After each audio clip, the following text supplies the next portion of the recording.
the future is, and I agree with Hamish's optimism, is tremendous, and we've got to do what he says and find a common registration system for records, because the really frightening thing about all of this is the longevity and this durability of records.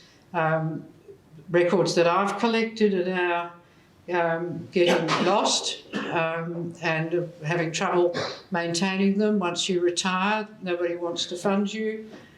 So, you know, that's the continuing issue about what we do with legacy data sets. They're all on different systems, and we did our part of Writers and Survivors. It essentially was a cottage industry, some brilliant IT work, but we didn't have the funding or the nous at the time, the knowledge to be able to do it as you would now. And a lot has changed in that time. So a lot of water has flown under the bridge. So we do have to think about how we ensure continuity, how we ensure the integrity of data, and that it remains readable.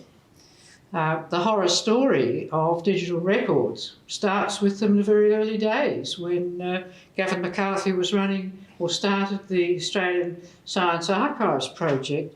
Their first job was to archive the records of the State Electricity Commission, which had just been closed down. It's now being started again, by the way, coming back in public ownership. And none of it was readable. Even then, none of the data was readable. They'd been very advanced, they'd been using lots of IT, and already the records could not be read. Now, I think probably we're better at doing that transition now, but nonetheless, there are huge problems about data remaining accessible over time. But I wanted to also reflect on, as we're talking about data and history and so on, to not forget the history bit. Because we're hearing, you've got all this data, there's all this stuff, what the hell are you going to do with it? What are you going to use it for? Data is just data. It has no value in real sense until it becomes history. And the history, we must not neglect the big thinking, the big interpretive history, the big context. And so we do our convict lives, but they're not single individuals walking through a landscape unsurrounded by an economy, by a political system, by a social system, by the weather, of course, yes, that's very important. But we have to locate our subjects in the world they were in. And a lot of that work in Australia is not very good yet. A lot of things we don't understand about the world that the convicts entered when they left the system. What were their options? What was going on? Where did they get housing? Where could they get work? What was happening in sickness and death? What was happening in trying to raise a family? Were the circumstances? And that goes back to ordinary historical research. That goes back to reconstructing landscapes from written records a lot of the time, reconstructing a landscape of huts and drunken people and filth as people are trying to just survive in a world where they had no money and had no means of getting it.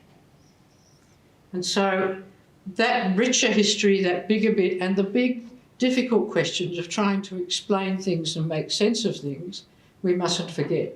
We are not just data collectors. And you can become obsessed with collecting data and forget the history. And at the moment, our history is not doing very well. Too many people are absorbing all their history through film, which is not going to be able to do justice to the history, through historical novels, which are where the author is in control of the plot and decides what they like about the characters and make them please themselves. We're not dealing with really pursuing, and I'm going to be very old-fashioned, calling about truth. And when we don't do that, we're selling ourselves short and we're selling the country short. So there's a huge amount about this country that we do not think about or write about enough. This is partly the function of the sort of funding system we have, and I can almost date the time that the obsession with Australian identity started, because it started in the ARC. Some bright spark thought this would be a good thing to give as a research aid, Australian identity. So everybody's rushing around to find Australian identity, while we're in the middle now, we're celebrating being a multicultural society, and forget what a diverse and multicultural world it was in the 19th century. In Vandemonians, I snuck in some of my own ancestors who were not convicts in Tasmania. They were police magistrates, most of them. And one of them was a minor Tasmanian poet, so that means she was a pretty small poet. But she grew up in Campbelltown, and she wrote a memoir of her childhood in the 1870s. Because she wrote rather nice poetry and had a very good ear for language, she remembered how people spoke. And it's the only thing I've read where someone remembered the accents and could reproduce them on the page. And so I had to put it in the book, because with that immediacy, that power of this complexity of words and the different voices and the different vocabularies and the emphases and the performances, and these were nearly all ex-convicts that she was remembering, the characters at Campbelltown, that she with her mother used to go and take things for when they were ill. Her father was the town clerk, so they presided over as the gentry of the town. But she remembered all that as an impressionable child and could reproduce it. And so it's those sorts of things that we've got to remember. We've got to remember the smells, the horrible smells of those communities, the overwhelming stench of human excrement that would have flowed and certainly flowed out of Melbourne. Remember the dirt and the smells from their bodies. Remember the awful food they ate. And trying to also think of where on earth did they find a job? Where did they find a feed? Where did they find somewhere to live? And be able to bring that detail into the life after sentence, as we need to do as much as we can to recreate the life before sentence. We get little glimpses in the indents, just moments. I remember one where a woman was describing living in the most appalling circumstances at the end of an industrial town. And I looked it up on the map and saw it was right by the sewer, or the canal. And this extraordinary destitution that she was in. Or I can go back to, I was talking with Monica before about Ellen Miles. Why was Ellen Miles, and I was delighted to find her in her reconstructions of the networks, but not at all surprised. And why was Ellen Miles, as a 12-year-old, at the centre of the flash mob? Because her whole childhood had been lived in institutions, a large amount of it actually on her own, not even with her sisters, in the workhouse. She grew up amongst rough women. She learned how to survive. She even learned how to read and write. And so that's the childhood she goes. She goes into the convict system at 12, by which time she already had 31 previous convictions, according to the paper. Now, the socialisation of this child, she's totally institutionalised, and she remains totally institutionalised for the rest of her life. She's kept alive by the prison system, going in and out. When she needed some shelter and a feed, she'd steal something and go in. And that kept her alive until she was 89. Now, until you start to pull all of that out and you can get that material, you've got to see her in context. And then that's in the larger context of what's going on in the economy.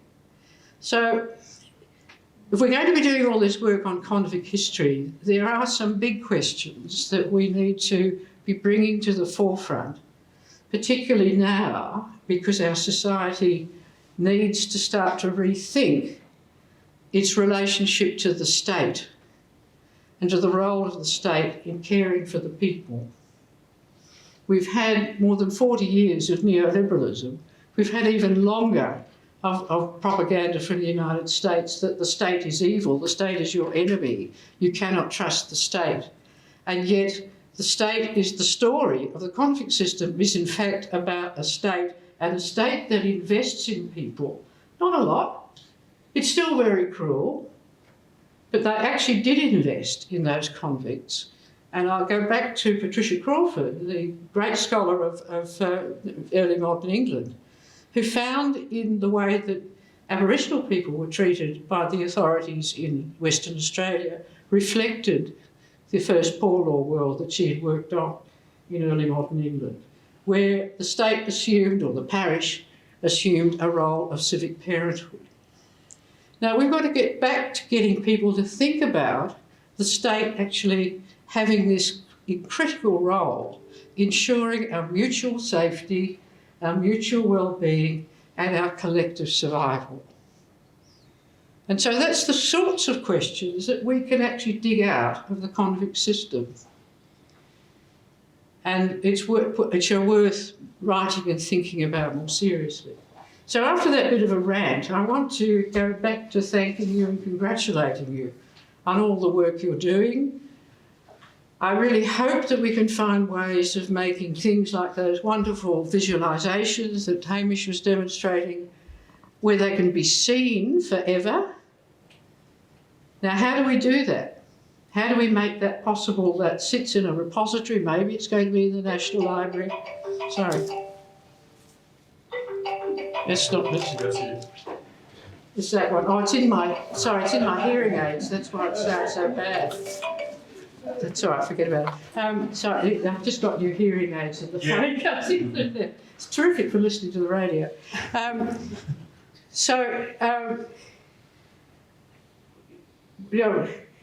Now someone's talking to me now. No, sorry, I'm speaking at a meeting. Can I bring you back?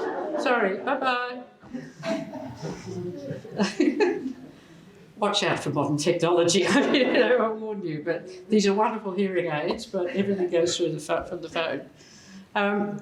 So therefore, I don't know where the hell I was. Sorry? Repositories. Repositories, yes. So can we find a way that the repositories that under law are obliged to remain custodians of data, of books and productions and paintings, that is the state libraries and the National Library, that they have under the law, the copyright law, an obligation to protect the material and make it available. So do we work from there? And I'm just dismayed that Hamish says that they don't like linked data. So we might have to package it up in a way that they will cope with that. But either them or it's the ABS. Because where does the legal power reside that gives you security of tenure? So I want finally to leave that as an open question. These will be the very big questions about how we make what we do. There are hundreds and hundreds of research projects over this country which have been lost. The research is finished. It's ended up in a file on someone's computer, and the software's gone out of time. We cannot afford to lose this sort of work. And we've got to take it beyond conferences and talks and occasions like this. How do we make this visible, shareable to the Australian people, which is what ARC funding is intended to do. So congratulations. You're all brilliant, fantastic. It's been a wonderful day. Thank you.